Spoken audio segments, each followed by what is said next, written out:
Pleasure. Nice to meet you. There is one outfit that was wearing like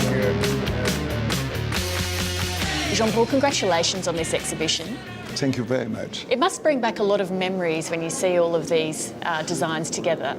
Yes, but it's not like a sad nostalgia at all, you know. At the contrary, it's like a recreation, you know, because I didn't want it like to be like a normal, like chronology, you know, chronological, like a first collection, second one, third one. No.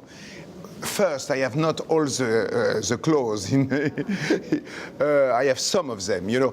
But I put them, you know, I did it more like by theme, different themes that are obsessed me, you know. And I put them more around that. The corsetry, the work on the skin, like a tattoo,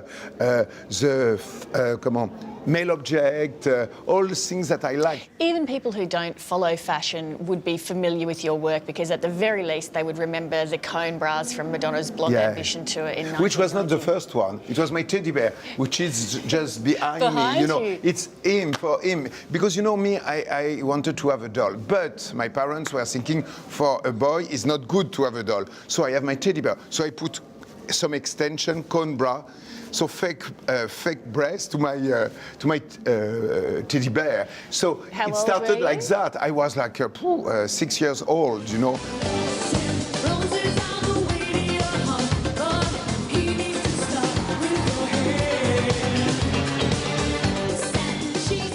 How did the collaboration with Madonna come about?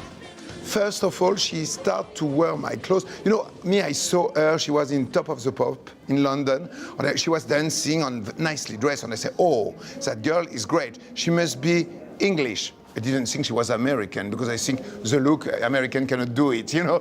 So I was like, oh, she's great. And okay, so she asked me to collaborate with the Blonde Ambition tour, and it was fabulous, and truly it was a real connection. How did you get your start in fashion? I started, how did I start? I started by, you know, seeing first one movie which is just there in that screen, you know, a TV screen. It was a movie called Falbala. And I saw it, you know, and before I was thinking maybe to make already costume, but for Folie Bergère, sing shows, you know. And there I saw it was a story of a couturier with his muse. So I wanted to do that work. On the day of my birthday of my 18 years old, I received, my mother received a phone call from the house of Cardin, Pierre Cardin, who asked me to come. And I came with my mother because I was too shy. And we went there, and he asked me to work for him. Is fashion still just about the fashion? And indeed, was it ever?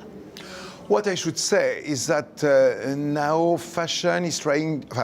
It's a lot about marketing and things like that. Sometimes it's even like some contract. They are paid on contract to wear the clothes, so it doesn't mean anything to me.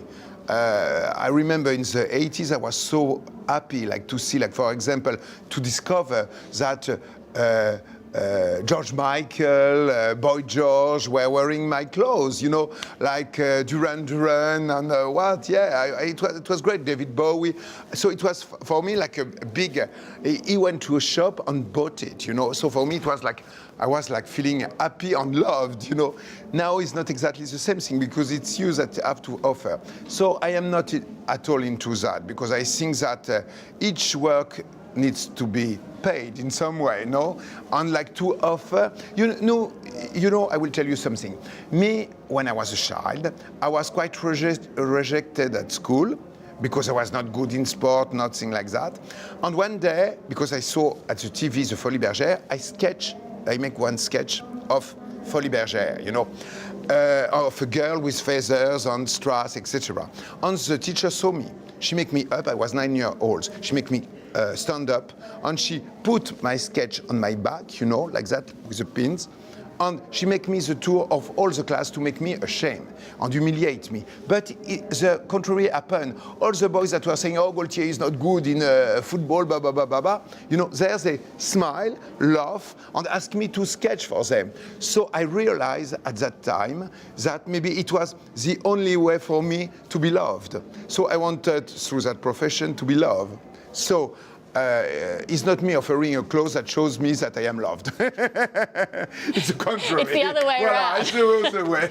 Everybody seems to have a stylist these days. What's the end result of that on the red carpet? But yes, because I should say that there is less, let's say, like surprise, because you know, it's more like, you know, there is, when you see the red carpet in Hollywood, for example, there is all that is very Puritan, there is a kind of Puritanism, there is a kind of, you cannot do that, you have absolutely to be chic, you have, so no risk at all, so all looking almost the same, from the same designers, the same stylist that gives that advice, and becoming like everybody else. At the contrary, it must be the ego, each one different, and each one a character. A lot of people would be familiar with the feeling of being worried about what to wear, or, you know, God, I hope I look okay, I hope I've worn the right thing. Is this a feeling that is familiar to you? Oh, but I should say, my God, my stomach is there, and is there. How to dissimulate? I wear a black shirt because I don't want that you show my stomach, which is, and with the beautiful food that there is in Melbourne. I cannot stop to eat, and I love it, but I have to dissimulate a little, and put my stomach on to do that. Me too, yeah, but you have stripes, and you look very slim. Me, I don't put any more my stripes because I look a little like my stomach is like too much important. Are there still boundaries to be pushed in fashion? I think it has to be, but I think it has not to be for the fact to make it like as a scandal or provocation. I think it has to have some reason. I think normally fashion is a reflection of the time, let's say. It has to be that, you know. If it goes in some personal view, you know, it cannot touch the people. It has always to go with what is happening around, you know. I mean, like in society, in architecture, in the time changing. So the clothes have to go with that way, and to go on to please the desire of the person, and to make them dream also. Jean-Paul Gaultier, it's been a great pleasure to speak to you. Thank you very much. For me too. Hey.